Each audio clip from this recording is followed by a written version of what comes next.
देखिए, जब हम कहते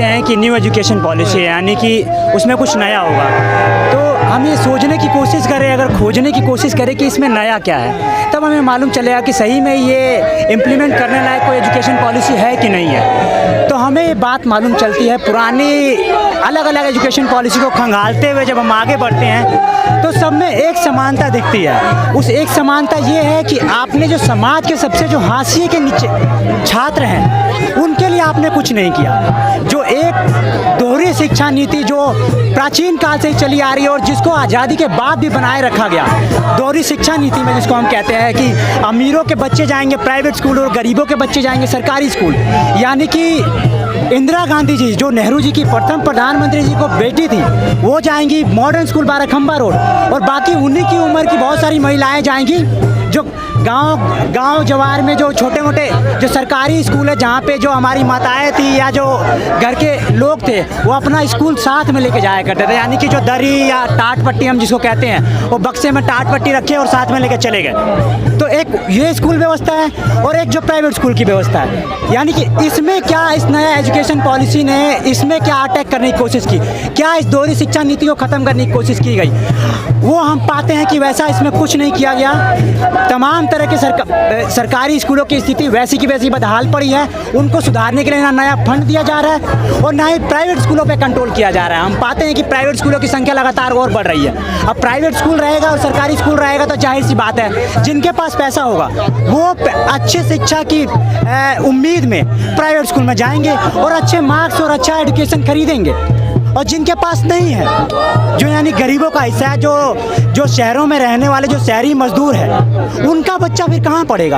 उनका बच्चा तो दिल्ली के सर्वोदय बाल विद्यालय में ही पढ़ेगा, और दिल्ली के सर्वोदय बाल विद्यालय की स्थिति कैसी है आप जानते हैं। ज़्यादातर जो टीचर है वहाँ पे एडहॉक पे है, कोई परमानेंट टीचर आपको नहीं मिलेगा। वहाँ पानी की सुविधा नहीं है, वहाँ पे नई बिल्डिंगें नहीं बन रही हैं, वहाँ पे पैखाना नहीं है, टॉयलेट नहीं है। टीचर प्रिंसिपल के रूम में अगर जाइए तो उसने अपने लिए अलग से पैखाना बनवाया, टीचर के लिए अलग से पैखाना बनाया, लेकिन छात्रों के लिए टूटे फूटे पैखाने हैं, टूटे फूटे नल का टैब है, छिपकली मरी हुई पाई जाती है, पता नहीं तरह तरह के। उसमें आप जो भेद देखेंगे सरकारी स्कूल और प्राइवेट स्कूल में आपको देखने को मिलेगा, और इसीलिए ये तो एक नेशनल एजुकेशन पॉलिसी है जो अलग अलग राज्यों को हटानी चाहिए। हम साथ में दिल्ली सरकार के खिलाफ इसलिए प्रदर्शन कर रहे हैं कि दिल्ली सरकार के हाथ में है, क्योंकि एजुकेशन जो है स्टेट लिस्ट में आता है, और इसीलिए हम चाहते हैं दिल्ली सरकार से, जो दिल्ली गवर्नमेंट ये लगातार बात कह रही है कि हम लोग लगातार स्कूली व्यवस्था सुधारने की कोशिश कर रहे हैं। हम उनसे उम्मीद करके यहाँ पे आए हैं कि वो जो ये गैर बराबरी बढ़ाने वाली जो शिक्षा नीति जो 2020 की है उसको दिल्ली सरकार कम से कम ना लागू करे।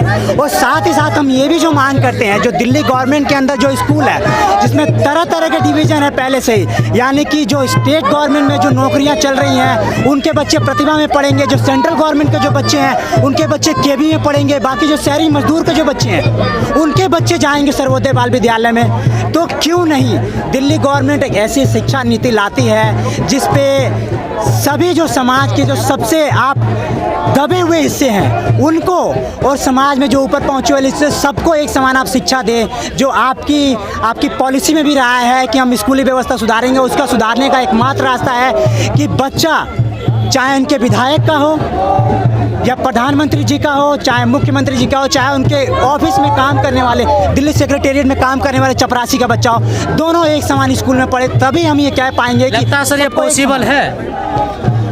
पॉसिबल है कि नहीं है। दिल्ली सरकार ये पूरा करेगी नहीं पूरा करेगी, लेकिन इनकी मंशा तो है। ये लगातार ये बात बार बार कहते रहे हैं समान शिक्षा पॉसिबल है सर। अगर क्या समान शिक्षा, हमें सवाल दूसरा पूछना चाहिए, क्या समान शिक्षा होनी चाहिए? नहीं होनी तो चाहिए, तो सब चाहते हैं ना सर। बिल्कुल, अगर होनी चाहिए वो सब चाहते भी हैं तो हमारी इसके लिए लड़ाई होनी चाहिए, और इसके लिए हमारी पुरजोर लड़ाई होनी चाहिए। और इसीलिए हम सबसे आह्वान करेंगे जो सभी जो न्याय पसंद है और जो ये चाहते हैं कि समानता रहे, इक्वालिटी रहे, जो हमारा संविधान है और जो संविधान की कसम भी खाते हैं, जो संविधान के पहले पेज पर ही लिखा है समानता इक्वालिटी की जो बात करते हैं, तो सभी लोग क्यों नहीं ये जो खाली बोलते हैं जब हम समानता, क्यों नहीं इसको लागू करने की भी हम कोशिश करते हैं? क्या हम खाली बोलने में ही है? क्या हम खुद इक्वल नहीं है? क्या हम मानते नहीं है कि हम समान हैं? अगर हम मानते हैं तो हमें बात करनी चाहिए समानता बनाए रखने की, और उस समानता का जो आधार है, जो जड़ है, वो स्कूली व्यवस्था से शुरू होता है। जो गैर बराबरी है जो स्कूली व्यवस्था से शुरू होती है, इसीलिए वो गैर बराबरी और वो जो असमानता है उसको ख़त्म करने के लिए हमें स्कूली तौर पर हमें ख़त्म करना पड़ेगा। और इसके लिए सुनिश्चित किया जाए कि बच्चे चाहे मंत्री के हों या उसके चपरासी के, दोनों एक साथ एक स्कूल में पढ़ें, और तभी हम उस समानता की बात कर पाएंगे। अन्यथा ये बात झूठी होगी, जहाँ एक तरफ प्राइवेट स्कूल होगा, दूसरी तरफ सरकारी स्कूल होगा। हम जानते हैं कि जो अच्छा शिक्षा देगा, जिसके पास अच्छा पैसा होगा, वो अच्छा शिक्षा प्राइवेट स्कूल से खरीद लेगा, और बाकी लोग घटिया शिक्षा में ही पढ़ने को मजबूर होंगे। और उसका रिजल्ट ये होगा कि बहुसंख्यक जो गरीब है वो हायर एजुकेशन में पहुंच नहीं पाएंगे, क्योंकि आप जानते हैं दिल्ली सरकार के स्कूल हों या बाकी जो अलग अलग राज्यों के जो सरकारी स्कूल हैं, उनके जो मार्क्स का जो परसेंटेज है, एवरेज 50 से 60% रह जाता है। और दिल्ली गवर्नमेंट का जो एडमिशन प्रोसेस है उसमें 98% मार्क्स से कट ऑफ निकलता है। उस स्थिति में 98% लाने वाला बच्चा कौन होगा जो दिल्ली यूनिवर्सिटी के रेगुलर? आप लोग पिछले 1 साल से विरोध कर रहे हैं, लेकिन आपका राजनीतिक सपोर्ट तो नहीं मिल रहा आप लोगों को। राजनीतिक सपोर्ट नहीं मिल रहा है, इसका मतलब ये नहीं है कि हमारी मांग गलत है। मांग सही है, और हम जिनके बारे विपक्षी में दल भी बात तो कर रहे आपके हैं। साथ नहीं आ रहे ना जी क्या विपक्षी दल भी तो आपके साथ नहीं आ रहे। विपक्षी दल क्या? विपक्षी दल खुद जब पावर में रहे हैं तो उन्होंने किस तरह की शिक्षा नीति प्रोपेगेट करने की कोशिश की, किस तरह की शिक्षा नीति लागू करने की कोशिश की। इसीलिए जब मैंने शुरू किया था, शुरू में ही हमने कहा था, कि क्या हम लोग सही में ही, क्या हमें आज़ादी के बाद से ही देखना पड़ेगा कि क्या? देख सकते हैं ये जो छात्र हैं,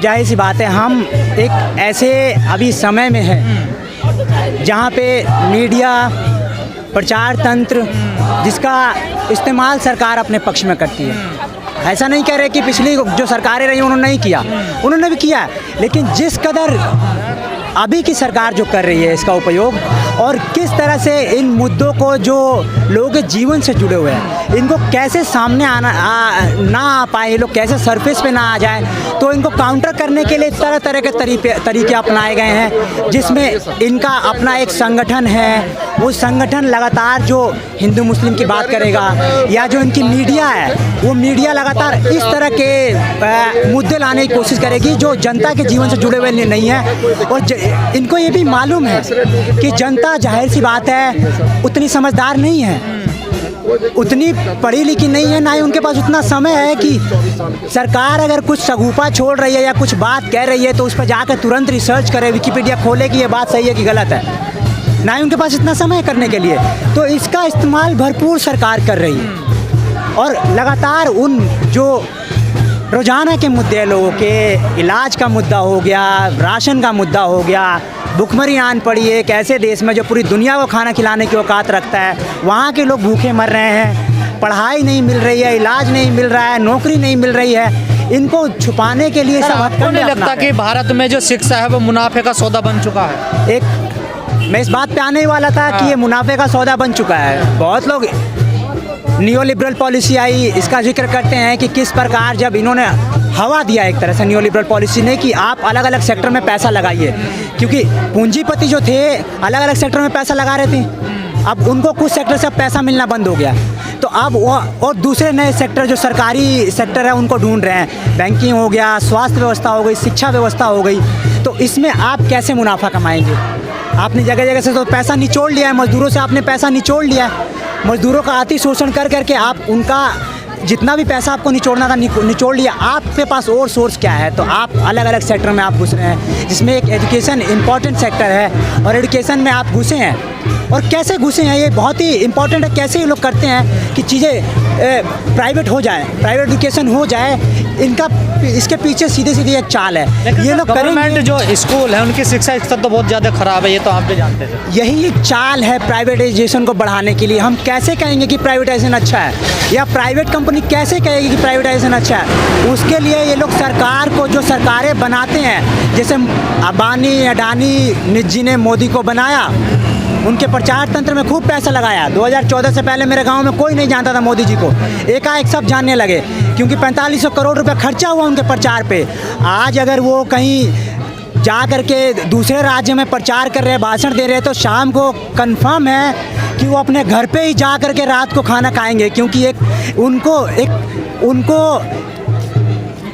अडानी के द्वारा 10 लाख का एक दिन का पेट्रोल का खर्चा वाला एक चार्टर्ड प्लेन दिया गया था, जिससे वो घंटे भर में अपने घर पहुंचेंगे और खाना भी खाएंगे। तो यानी कि आप प्रोजेक्ट कर रहे हैं अपने नेताओं को, और इसीलिए उनसे ये उम्मीद भी कर रहे हैं कि आपके लिए नीतियाँ कह रही है बनाएंगे। कि न्यू पॉलिसी से सर सरकार कह रही है कि जो न्यू एजुकेशन पॉलिसी है, इससे एजुकेशन जो होगी मॉडर्न होगी सर।